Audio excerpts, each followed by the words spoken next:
and welcome to the 15th episode of the Fiber of My Being podcast, a podcast about knitting and crochet and spinning and all the other fiber arts.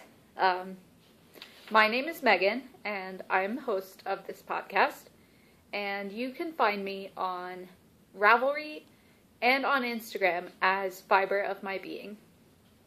Additionally, we have a Fiber of My Being podcast group on Ravelry, so go check that out for the latest discussions and things. I'm really trying to keep up with it more often, so go check it out, please. And a little bit about myself first. I'm living in Pennsylvania with my husband Paul and our 3 cats. I think 2 of them probably made an appearance in the intro this week. The gray tabby is Esther, and the little tuxedo kitten is Agatha, our newest cat. And then Mary, the older tuxedo cat, is wandering around somewhere. She was in last week's intro, so we'll see if she appears in the podcast this week. But yeah, that's a little bit about me. And I also have some new information for anyone who's been viewing the podcast already. And that information is that I just got a job. I just started a new job at the animal shelter that I've been volunteering at for the last year or so. And so yeah, I'm still going to be volunteering on my usual volunteer shifts, but I've also picked up a few shifts as a kennel assistant at the shelter. So I'm just super excited about that. And the job also doesn't take up too much time, so I still have plenty of time for the fiber arts, which is my other love. I love helping at the animal shelter, and I love fibery goodness. And my family, of course. Let's not forget them. But yeah, so that's been super exciting, and I've been doing some training this week, so I'm filming a little bit later than I intended to. And so yeah, I don't know if you can hear a cat meowing around down there, but Mary is here. Mary is joining us. Say hello to Mary. If I can move my phone without blocking the screen. So, I'm in her favorite chair. So, she tends to join me when I'm in said chair. But, so now, all 3 cats have made an appearance this week. That's pretty great. So, yeah, as I've been saying, I've been pretty busy this week with training for the new job. I actually start next week. But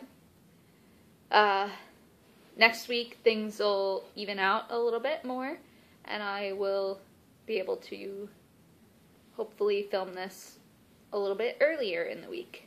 But the great news, besides the new job, is that even though I got this new job and I've basically been at the shelter every day this week so far, I have still managed to get so much knitting done and so much fiber stuff done.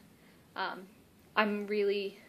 guess it's not really that much, but it feels like a lot of great accomplishments for me, because I took last week's list of nothing but whips and I turned it into almost entirely FOs.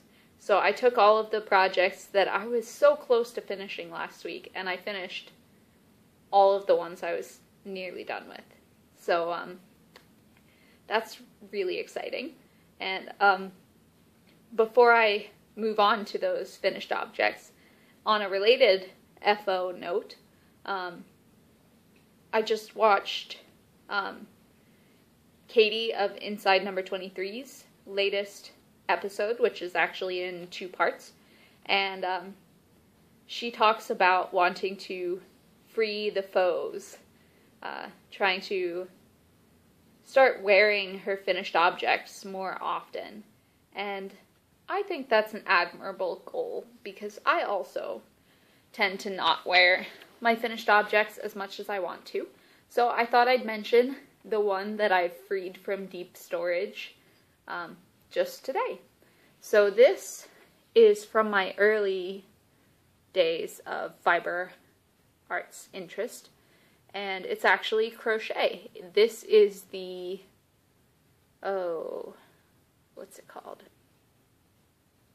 Oh, this is the chevron lace wrap. I don't know if you can see the chevrons in the sunlight there. And it's got a bit of a scallopy edge because of the chevrons. And this is a crochet pattern by Tamara Kelly of the Moogly blog, which when I started out with fiber arts, I was more of a crocheter, and so Moogly's blog really helped get me so much more interested in making things, and helped me learn how to make a whole bunch of things that I never thought I could make, because before I found Moogly, I'd only ever made a scarf, a basic single crochet scarf. So Moogly really helped expand my horizons, and so this was one of the early Moogly patterns that I made. It's made with Loops and Threads Woolike, which is their acrylic sock weight yarn. So just in this nice chocolatey brown color. So I like it, and it's a nice simple brown lacy scarf, and I don't know why I haven't really worn it before now, but that's why I have freed it. And I just love how the sunlight looks in this. I feel like a bird or a butterfly. So yeah, so this is my first FO that's been freed. I'm hoping to try and free an FO every week. That would be awesome. So that I have a different FO on every week of this podcast. That would be great. So, now I will move on to the FOs that I have finished this week, so that, so that I can keep this podcast moving, because, bear with me, this might be a bit of a long podcast. I have a lot to cover, because a lot has happened. So, I'll just get on with it, shall I? Anyone see that cat right there? Agatha likes to crawl around between the table and chairs, and she was just chasing Mary in play. Mary doesn't mind, but yes. So, my first FO is this lace Juliet cap. It's a crocheted cap. The pattern is by, well, I haven't been able to find a designer name, but it's on Ravelry as being designed by crafttown.com. So it's published on that website, and it's pretty easy to find. And this is crocheted with size 5 crochet thread in this green color. And I basically think that this is my hippie hat. So, let me adjust a little. That's better. So that's what I'm calling this hat, is my hippie hat, because it's just kind of a lacy, nice hippie hat. And it's got this nice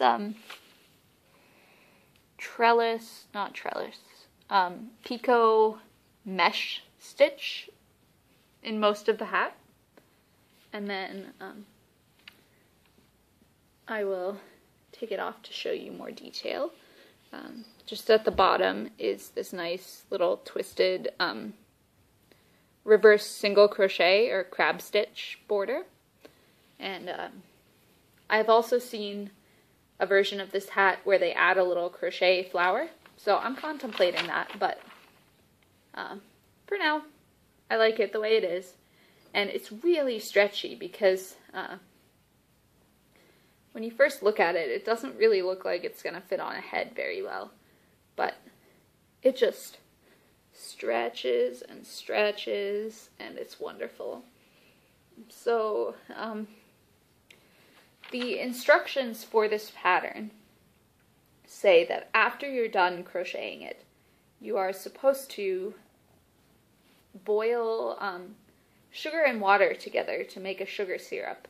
And then you soak this in the sugar syrup and stretch it over a approximately head-shaped object like a bowl or something, and you leave it to dry for like a week or so, week and a half, and that is basically a way of kind of starching it to get it to hold its shape. But I haven't decided if I want to do that yet, because when it's on my head, it looks just fine, and I like its stretch. So I don't know if I want to make it all kind of stiff and starchy, because I like how it stretches on my head. So it might not be an entirely finished object, but all I have to do is decide whether I want to block it or not. But I'm really happy with it. So FO number 1. The next FO is also a hat. Yes, I'm right. Okay. And it is my first entry into Inside Number 23's Harry Potter cowl. This is my own version. Well, I used a pattern, but this was my vision of what I wanted for a version of the cloche hat that Tina wears in the Fantastic Beasts and Where to Find Them movie. She's got this nice 1920s style black cloche with a gray stripe. The only regret I have is that I used this marled yarn instead of a solid dark gray yarn, because I didn't have a solid dark gray.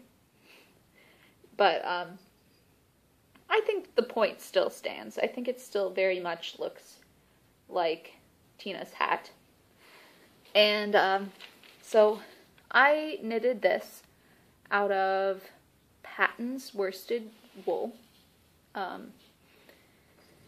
in black and in this dark gray marl color for the band.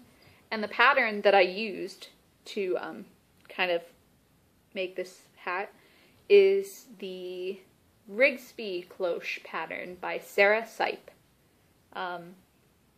And I adapted it just a little bit because, for one thing, it's a double brim here, and the inside of the brim was supposed to be done in the same contrast color as the band, so that around most of the hat you get this solid outer color, but where it's sewn up here, you get a nice pop of extra color. But Tina's hat was just black the whole way around, so I just did the whole brim in the same color. And then the other modification is that in the Rigsby cloche pattern, there were kind of swirly slip stitches going around the hat, and I thought I would just keep it simple. Hi, Mary. You want to chill out up there?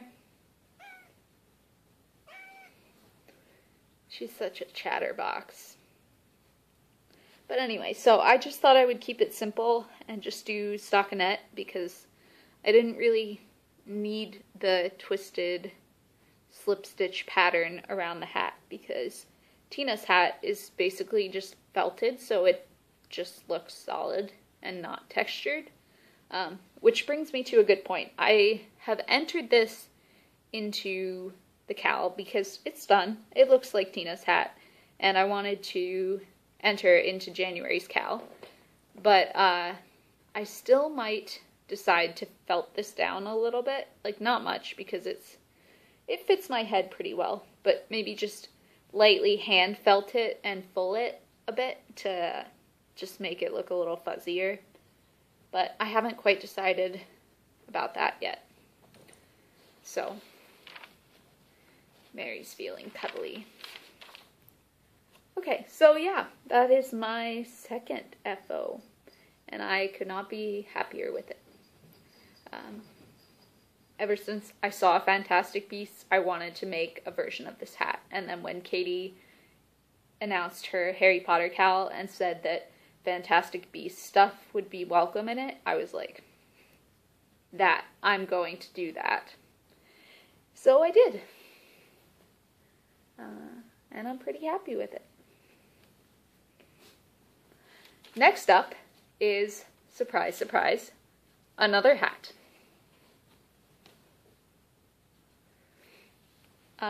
And this hat is a gift for my sister, and it is something that she requested after seeing it go kind of viral on Pinterest and the like, and it is a messy bun hat with a nice hole in the top, and it looks really kind of silly on me because it's a bit too big for my head, but my sister, no offense, has a bigger head than I do, so I think that she'll be able to wear this no problem.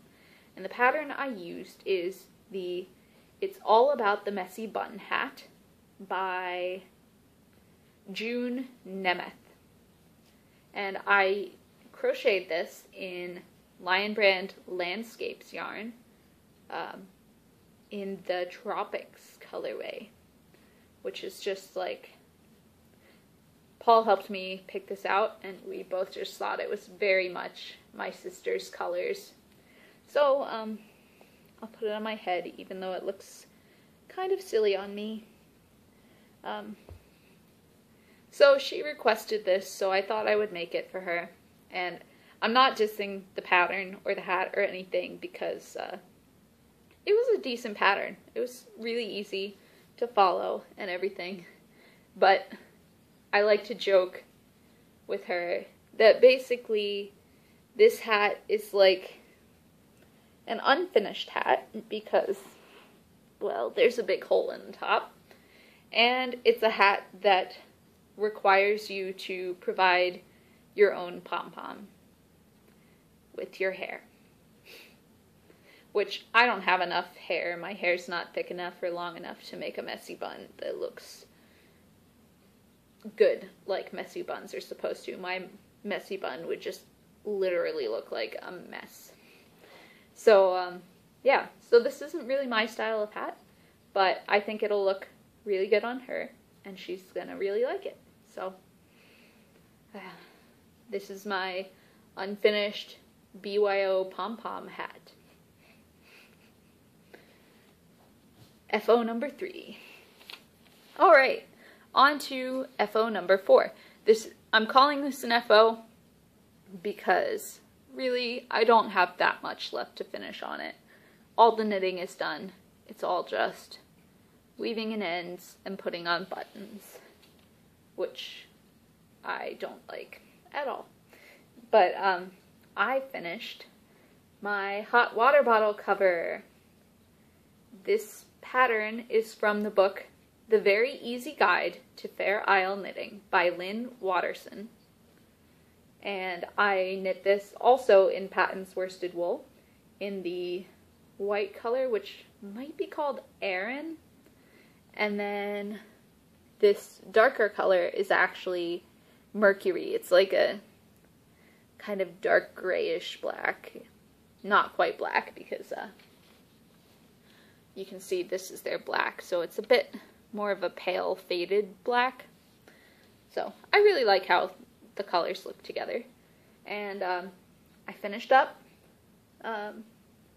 knitting this and the top. It's got this nice ribbed, stretchy cuff. And I made a modification because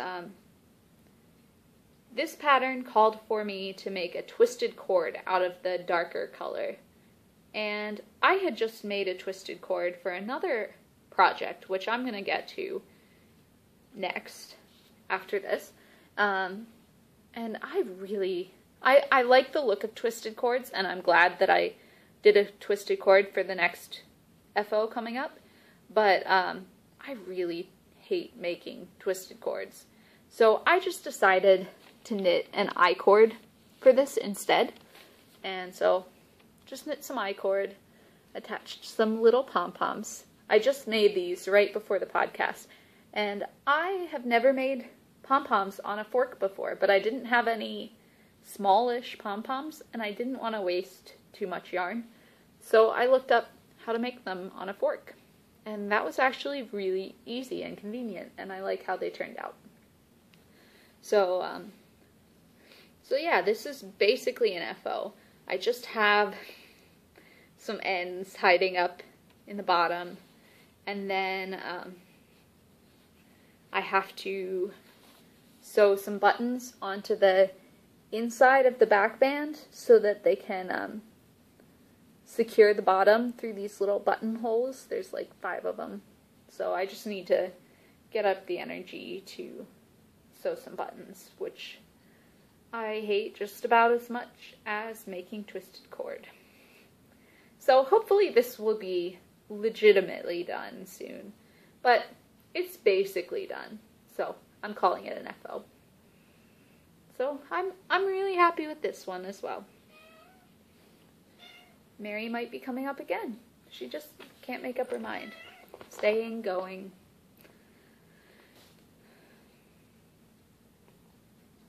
Are you gonna eat my hair again, Kat? She just rubbed her face against my head. And sometimes she likes to eat my hair. That's why I don't have enough hair to make a messy bun. It's all your fault, Mary. I think she's sorry. Does anyone else talk to their pets? Because I totally talk to my pets. And also sometimes my knitting.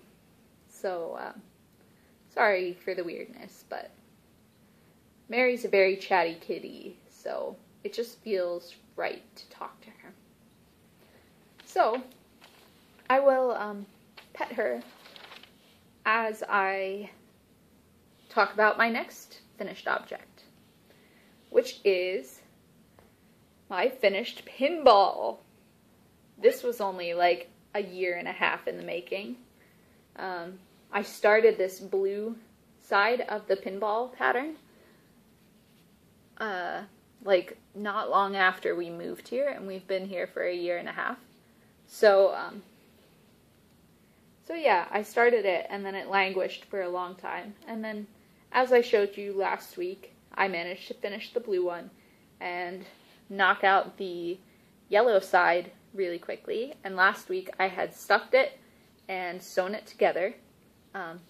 So this week I made a twisted cord out of all 3 colors and sewed it on. So now I have a nice little pinball that can hang on my wrist. Agatha thinks it's a cat toy. She thinks everything's a cat toy though, so, you know, what can you do? But I am just really happy with how this turned out. And I don't think I've said what this is. It is the Love and Loyalty Pinball by Anne Carroll Gilmore from the book The Best of Jane Austen Knits, which I love that book. It's a great book. I knitted this out of size 10 crochet thread. And yeah, it's stuffed with some polyfill and some cardboard circles that I cut from a case of beer. Yeah, and I'm pretty happy with how this turned out. And I haven't brought myself yet to stick pins in it. Mostly because I only finished it last night, so. But this side is the Love and Loyalty motif side. and then this side is the roots and wings side, which has lots of twiggy things and also a bird. And it's kind of looking washed out in the lighting, but if I hold it over here, maybe not quite as much. Yeah, that looks a little better. So, pretty happy with how this turned out. And I'm super happy to be done with it, finally. So, by the way, Mary is still here, so I'm going to move cautiously so I don't knock her off the arm of the chair. So, I have one more finished object. Decide where you're going to lay and then lay there, Mary. I have one more finished object, and it's actually in multiple parts because I finished spinning up the last of that blue and purple wool. So I have 1, 2, 3, 4, 5, 6, 7, and 8 skeins of this beautiful hand-spun yarn. And I say 8, but you might have been able to see a couple of them are significantly smaller than others because as I was winding off my plying ball, or my singles into a plying ball, the single ply broke, so I just decided it would be easier to just spin it into 2 separately plied skeins instead of trying to rejoin the single. So I dropped a skein because I've got a ton of these skeins and they're all over the place. So yeah, I am really happy with how this turned out. This is the first time I've spun a yarn with barber poling in it. And I know sometimes people don't like the look of barber poling, but I really like it. So I'm pretty happy to be getting quite a bit of that effect. And I've really learned how to use the spinning wheel while making this project. Ooh, I love the bright pops of blue in this. So I really learned a lot about using the spinning wheel as I spun this because it's the same type of wool for a very long time. So I got better and better as I went along. So some of my early skeins are a bit more, I can't even figure out which ones were my early skeins now. I guess that's a good thing. Some of my early skeins, though, they had a bit more chunky bits in them that I wasn't able to quite get the single spun as finely as I wanted to. But now I just can't seem to find any of it. Oh well. But yeah, so I'm super happy with all of this. I'm gonna try and calculate how much yardage I have, and then I'm hoping that maybe I have enough to make a shawl or something out of this, but we'll see. But I'm super happy to be done with this, and now the spinning wheel is freed up for spinning other fibery goodness. So yeah, that's the last of my finished objects. There was one more work in progress last week, and that was my overlay crochet blanket, but I didn't really work on that much because I had only started it last week, and it's a big project, and I knew I wasn't going to get it done this week.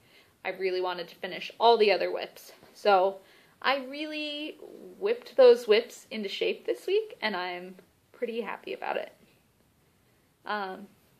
And moving on to works in progress, with the exception of spinning, because obviously I finished a spinning project and had to start another one, but with the exception of spinning, all of my works in progress this week are things that were not new.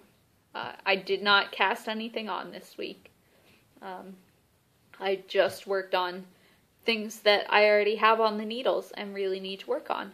I'm really trying to get those languishing whips taken care of. So, let me show you what I worked on this week. First up is what I'm hoping I can finish for the February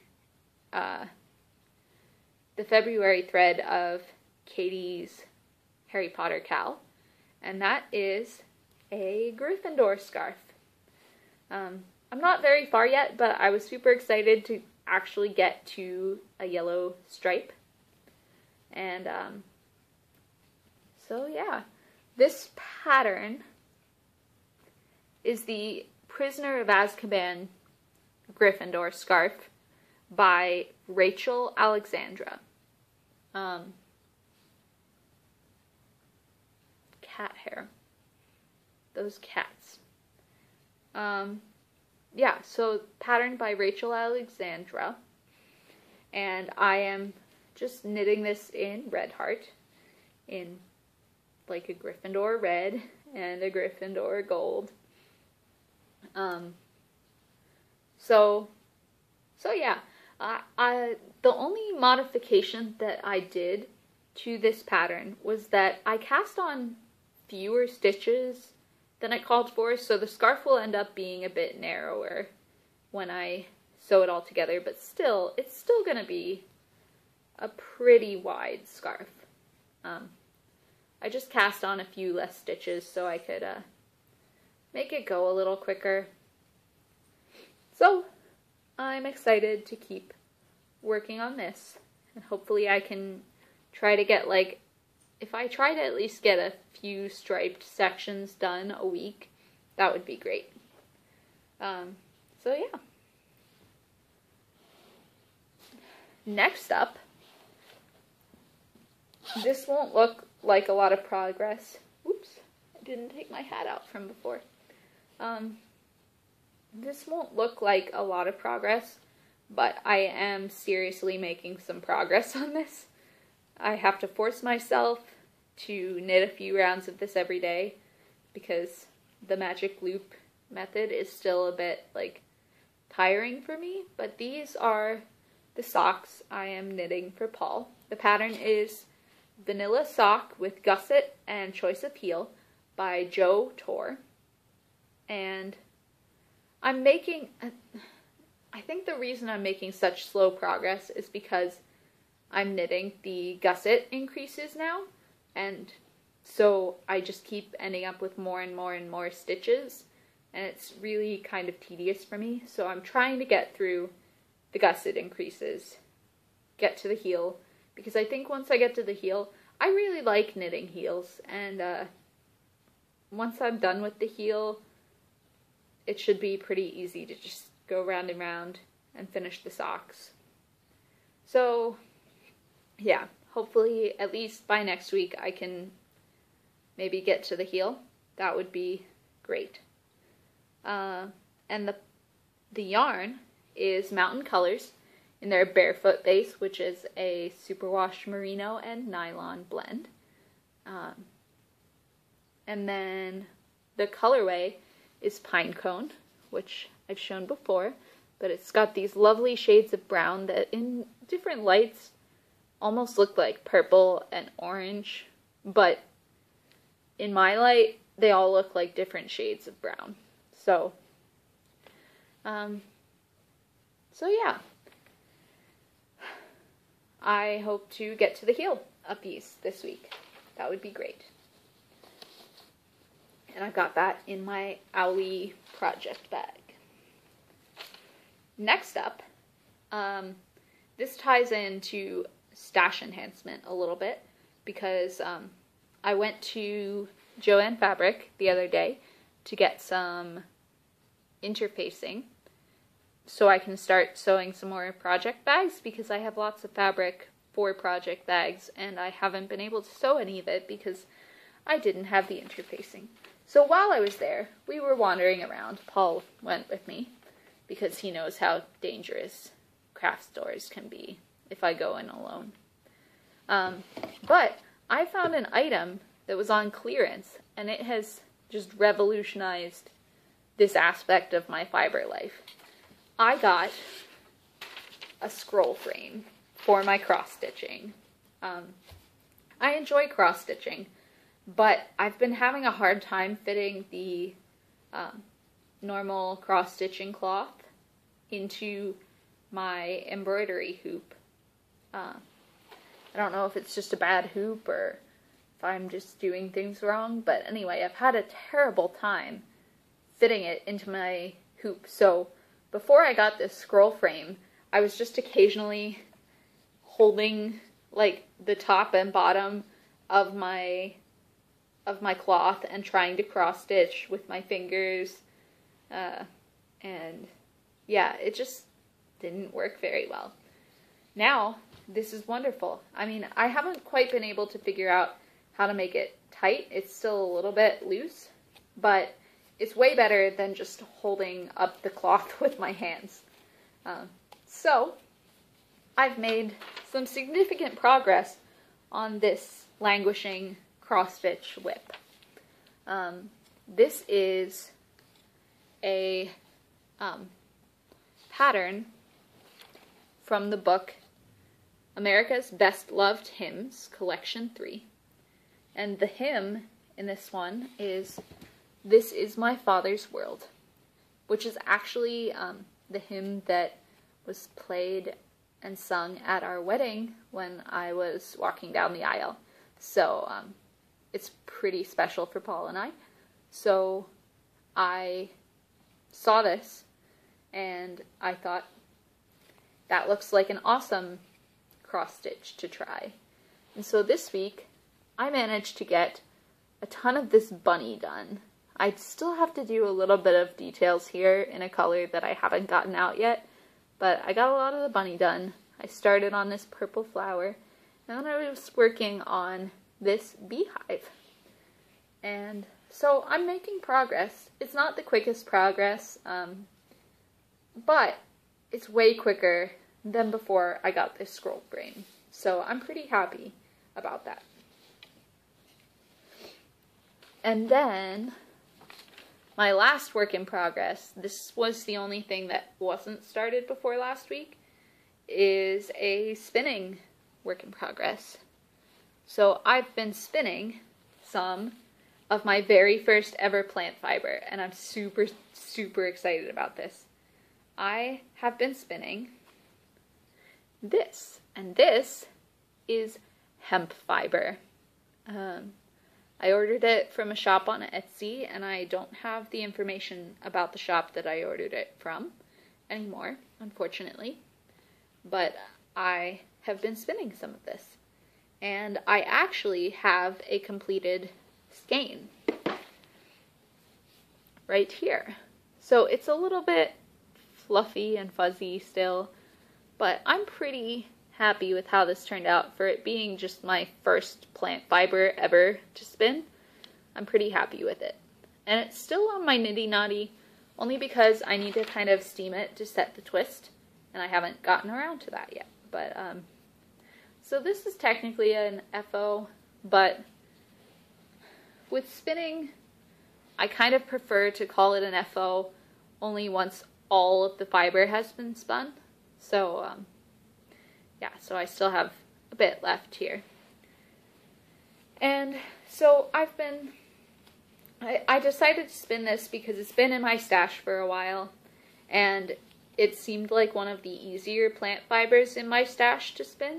I also have some flax, which is linen, and I have some ramie, which is a very interesting fiber as well.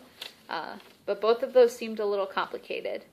So I decided to spin hemp first. And I've been spinning it similarly to flax, with a little bowl of water next to me so that I can wet down the fibers as I'm spinning.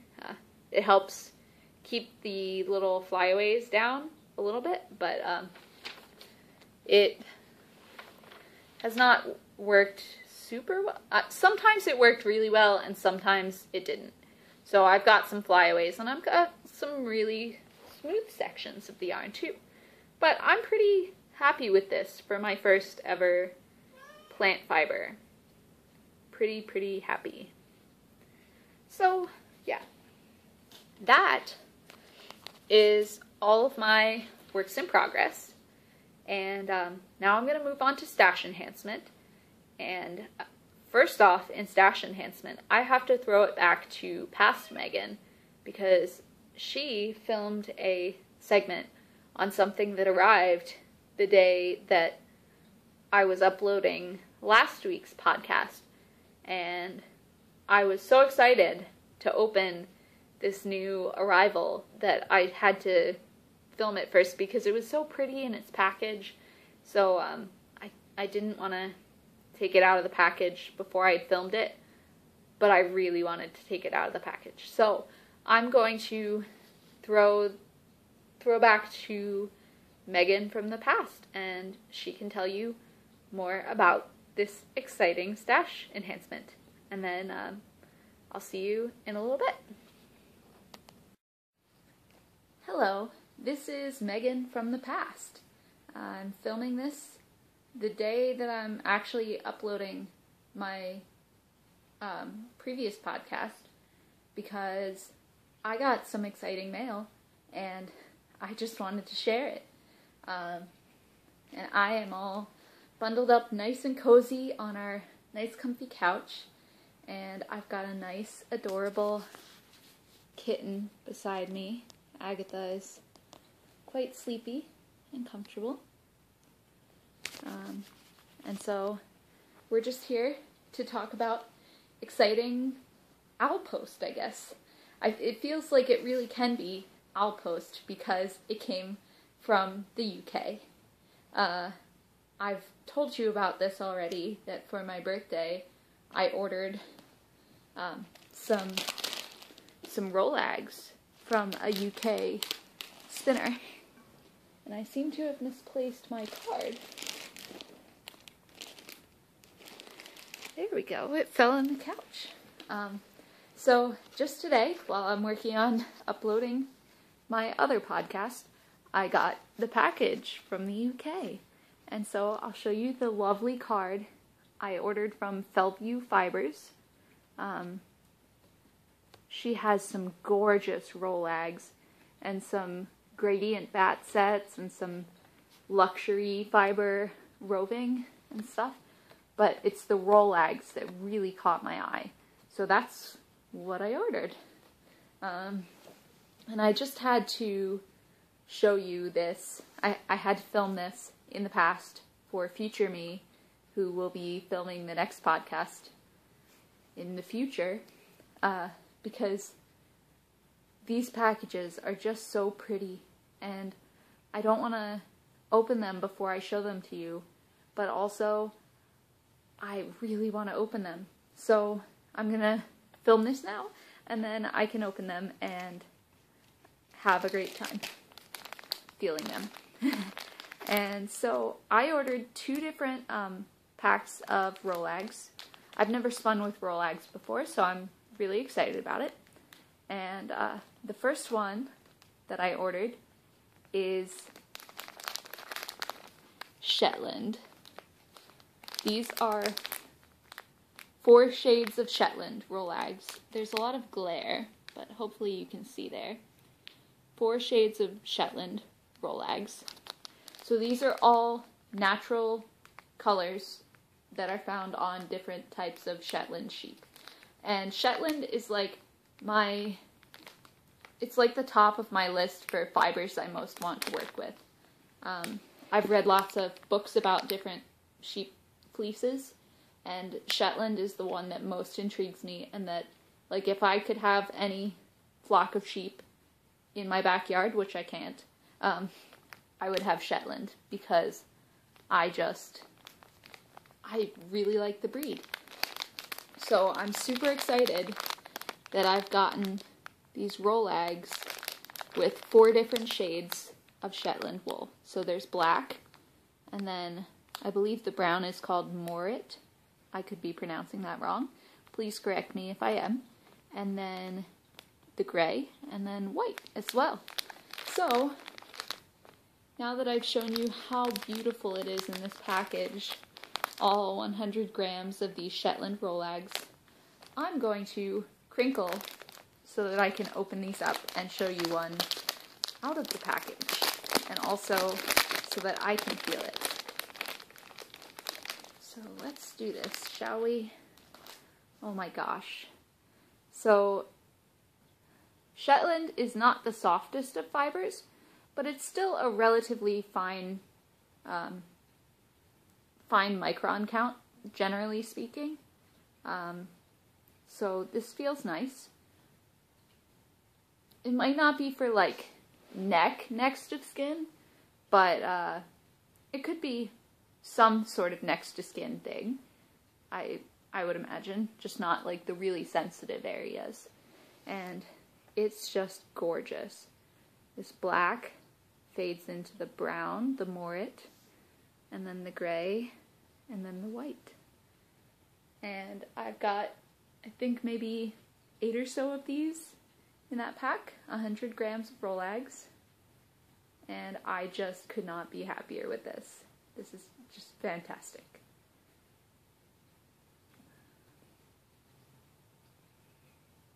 I'm in a comfy Sherpa blanket, and I've got lovely Shetland Rollags, and I just couldn't be happier. There's a cat next to me, there's a hat on my head. This is heaven right here. Yeah. And now for the second Rollag set that I got. So I was excited about the Shetland ones because of the fiber. And I'm excited to see how these different colors in one Rollag will spin up and what I can do to make that look exciting and interesting. But I primarily wanted this because I want to spin Shetland fiber so badly. This other one I just got because it's absolutely gorgeous. It's just merino, which I say just merino. Merino's great. There's nothing wrong with merino. It's just a very common fiber, and so I wanted to get something a little more rare also. But I'm very happy with the merino too. And this pack is called Aurora Borealis. There we go. Let's get a glare off of there. So, as I said, it's merino, the black merino, and then the colored bits are tussa silk in different colors, and then I don't know if you can see in this package, but there's a bit of Angelina in there for sparkle, so it ends up looking like the Northern Lights, and it looks fantastic, and it's just so freaking pretty. So yeah, I'm gonna take one of these out now because I can, because I've shown you the package and how pretty it is, and so now I can do this. Let's see, let's take this one out, shall we?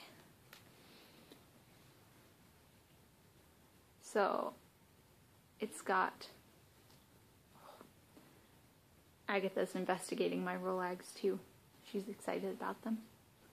So it's got these lovely blues and pinks and teals and even some purples. And then, oh, you can see the sparkle. You can see the sparkle very well. And some of them have more colors than others. So I'm going to take another one out because this one's got a bit of different colors. And I just cannot wait to spin these up.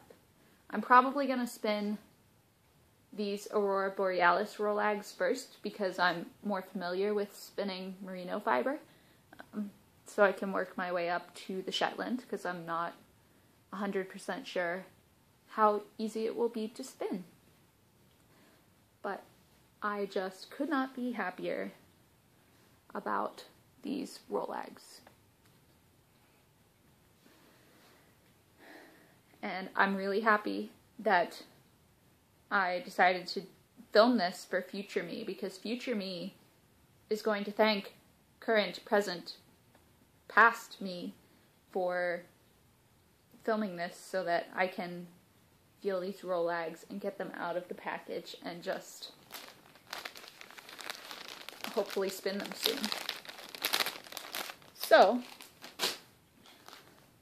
I am just as excited as I possibly could be for these Rolags. And I think that past me here could spend the entire length of the podcast just talking about these Rolags, but future me needs to have something to do too. So I'm going to throw it back to Megan from the future. So yeah, as you will have seen, I got these amazing Rolags. There's Glare, and past Megan just showed you them outside of the package, so I won't bother with taking them out right now. But yeah, I have these to spin. But, and I could have started spinning them because my wheel was freed up then, but I have this whole bag full of spinning stash that I need to spin. I've got some Rainy here, and here is my unbleached flax. I've got, I've shown you before my haul from Twist, where I got some mohair and some targi and some silk hankies. I have all the crinkly things. Everything that I showed you from my birthday haul a couple of weeks ago, Leicester Longwool locks and Angora fiber and a bat and everything. I've got some Gotland here. I've got sea cell and bamboo fiber, and even, there it is, a pure bag of Tussa silk. Just looks so glossy and beautiful. So I have all these other things that have been in my stash for a very long time.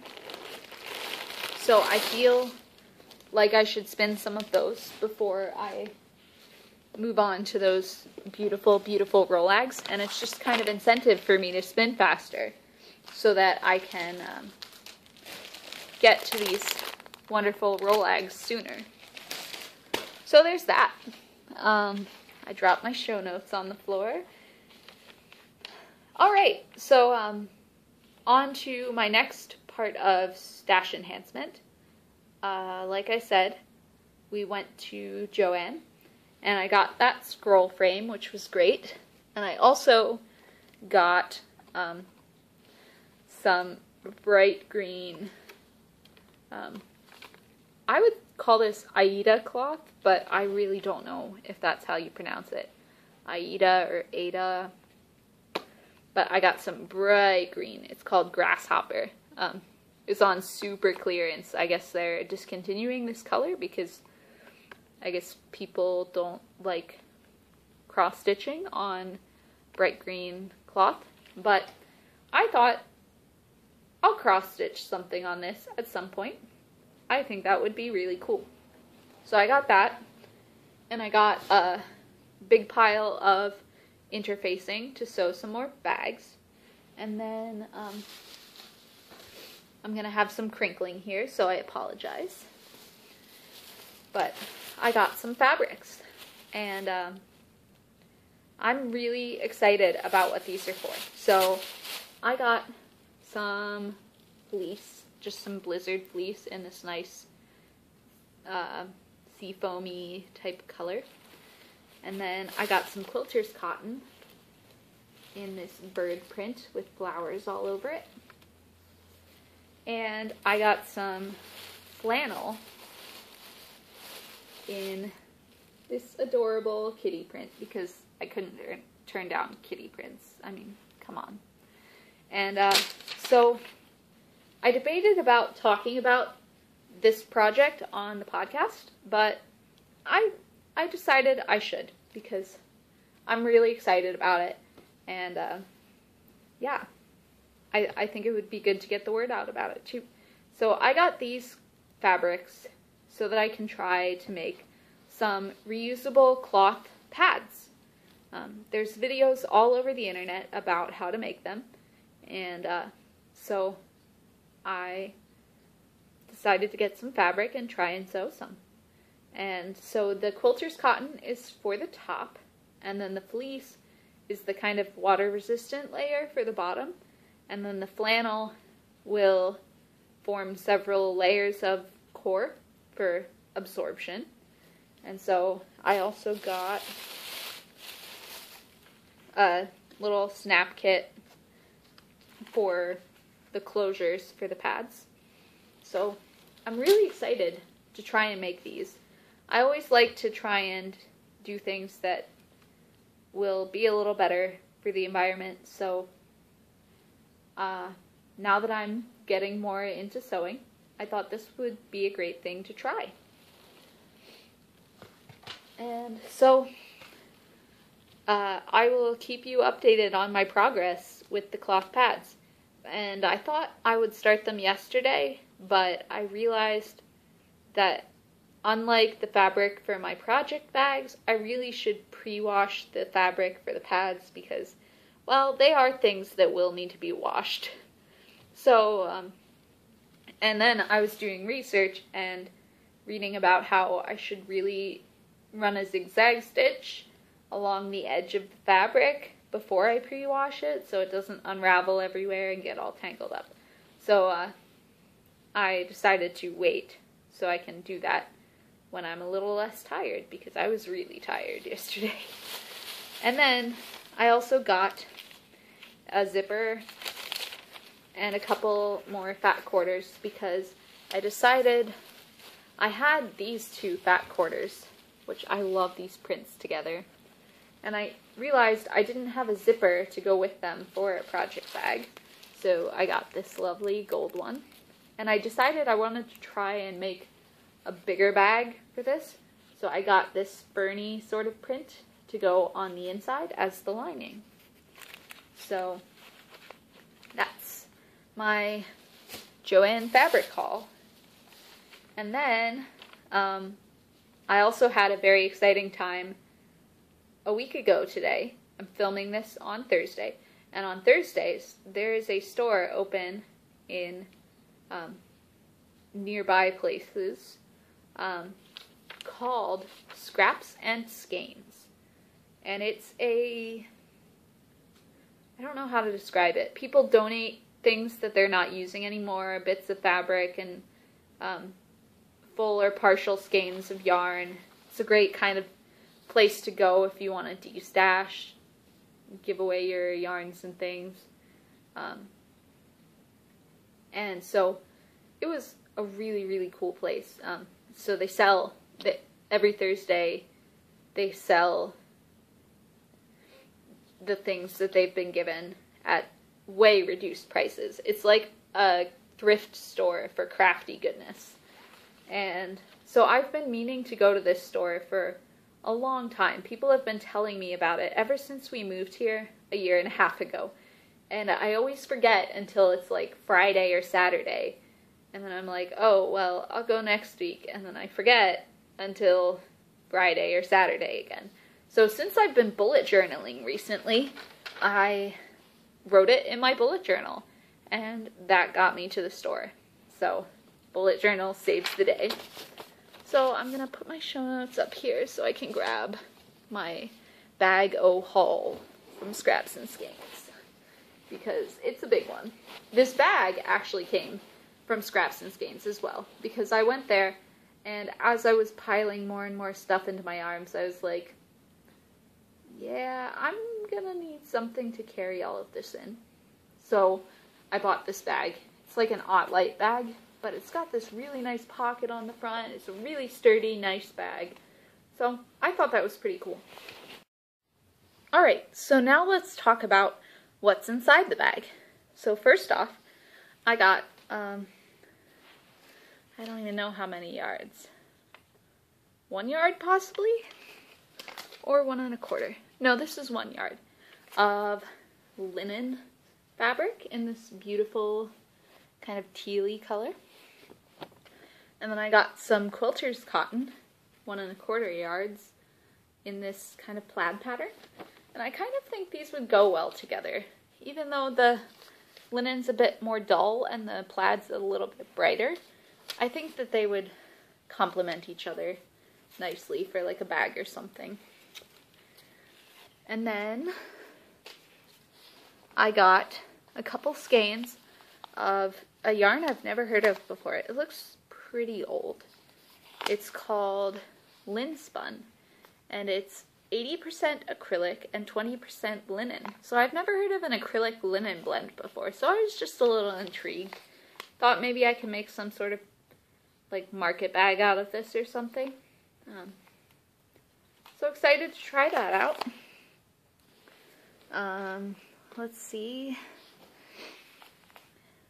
I got one ball of Patton's Stretch Socks yarn in this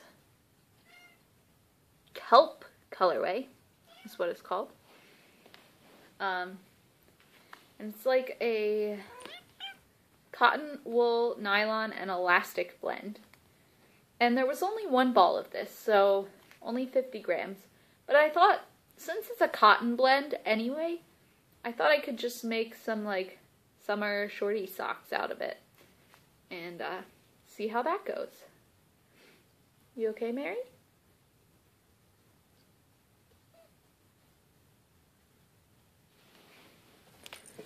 Oh, she made it. Okay. She's trying to jump on the bookshelf that's right next to the camera. And alright. So yeah, excited to try making some shorty socks out of that. Let's see what else. I got a magnetic needle holder. It's a little bit slippy and slidey, but I think it'd be great for putting next to my sewing machine, so that as I'm sewing I can just pull the pins out and throw them on here. So that was pretty nice. It's a little bit broken too, so it doesn't really stay closed, which is why I won't use it as a traveling case. But I thought that was nice. And then, let me see here. I got this big old cone of unidentified yarn. But I was getting some yarns like this, and the next ones I'll show you as well, because I thought I might try plying with a thread instead of with a single of the same yarn to see how that goes, because I really like plying for strength and everything, but it does cut the yardage at least in half. So I thought I would try plying with some thread. Thought that might be cool. And that is the same reason that I got these 3 little balls of tencel thread. Tencel. So there's this greenish color, and this blue, and this purple. And they were all labeled for weaving, which they look like good weaving threads. But also, I just thought they might be good for plying as well. And then I got some crochet thread in this nice, pretty color. I don't have a color quite like that, so I thought I would get it. Because this was 50 cents. As was this. This was also 50 cents for 500 yards of this kind of sunny yellow variegated crochet thread. So I just couldn't pass that up because I like using crochet thread for things. And then, let me see. Yep, just a few more things. One of which is this amazing quilter's bundle. It's like this kind of linen type loose weave material, and it's covered in like an old-timey garden catalog. So let me see if I can pull one of these out of this package without ripping everything. So there's a couple that are blue prints and a couple that are green prints. and so they have got some pretty cool stuff printed on them. I really liked this print of a rope machine, a rope twisting machine. Let me see. Let me find some other cool things on here. Yeah, the rope twisting machine was definitely my favorite. But it's just all kinds of awesome prints and things, fountains and statues and all sorts of garden things. It's like an old-timey garden catalog printed onto fabric. And being a gardener myself, I just couldn't pass that up. I just thought that was the coolest thing. So I bought that quilter's bundle. And then last but definitely not least, I got 2 books. And it's just amazing how cheap these books were. So I'll go with the non-knitting one first. I got this book called Uniquely Felt. This book was $1 for this big book on various forms of felting. So I haven't flipped through it a whole lot yet, but it's got sections on Nuno felting, which is like felting wool and silk together. And then trying to find the table of contents here. Yeah, it's got stuff about wool felting, felting hats and shaping them, Nuno felting, cobweb felting, which creates like a felted material with holes in it, and all sorts of things like that. So it's just really, really cool. I will flip to whatever it is that they're doing here. It just looks pretty awesome. So I was like, for $1, I think this would be a great way to learn more about felting. So yeah, $1 for that book. And then this book was $2, but still entirely worth it. It is the folk style book. I have the wrap style book in this same series. And I've checked out some of the other books in this series from my local library, but I saw this and I've never heard of this before, so I just thought that was pretty cool. I'm trying to I can't remember if I had any particular favorites. I just think I liked everything because I'm pretty much a fan of anything folk knit like too, so yeah, there's just all kinds of cool things in here. Yeah, so super excited about that. And that entire bag's worth of scraps and skeins stuff cost less than $30, which is just amazing. I had a field day there. So I've determined that I can't go back to scraps and skeins every week because it's just too dangerous a place to go. But it was really, really great, and I will make the occasional trip there to see what sorts of finds I can find. So yeah, that is my stash enhancements for the week. So now I just want to quickly talk about goals, because saying them out loud to the camera helps keep me a bit more accountable about them. So one thing is that I want to keep working on spinning through more of my stash. Hopefully I can finish the hemp within the next few days and then try and move on to something else in my stash. I also want to push past the heel of Paul's socks. Luckily they're 2 at a time, so once I'm done, I'm done. That's nice, but I really am dragging, and these socks have been going on for way too long, so I really need to get past the heel, because that's kind of the hurdle for me to get over. I also want to work on some other languishing whips. For example, the British driving cap and the knuckle gloves that go with it that I've been wanting to knit for Paul and have been really dragging my feet on. So I hope to work on that this week. I also want to crack out the sewing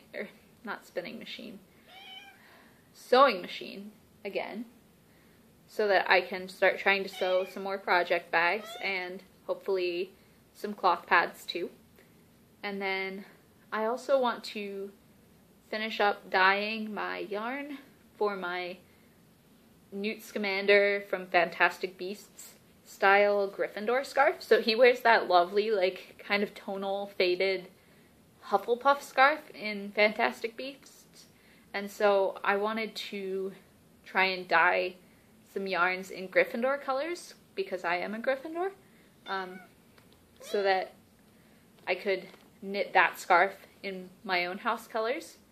So I actually dyed up a couple of samples that I'm pretty happy with. So there's this pretty Gryffindor tonal red, and then this gold to go with it. But then when I tried to dye the skeins, even though I used the same mix of colors, I didn't use enough dye, so they didn't turn out dark enough. So it's not a big deal. I just need to over dye them again. But yeah, I'm hoping to finish up on that this week so I can start getting that scarf worked on as well. So yeah, I've had actually a really productive week, and I hope that I can continue that over the next week. So yeah, and I also just started following the Yarn Love Challenge on Instagram. So if you're interested in following that a bit more, you can check out my Instagram account, because I've posted the first couple of days' challenges. So yeah, I think that's a really cool way to kind of challenge yourself a little bit at kind of new ways to look at your knitting. So I'm really excited about it. So I think I've kind of chattered on enough for 1 week. I feel like that's how I end every single episode, because I always just end up chattering on. So I will just leave you with a view of an adorable kitty and a wish for happy knitting.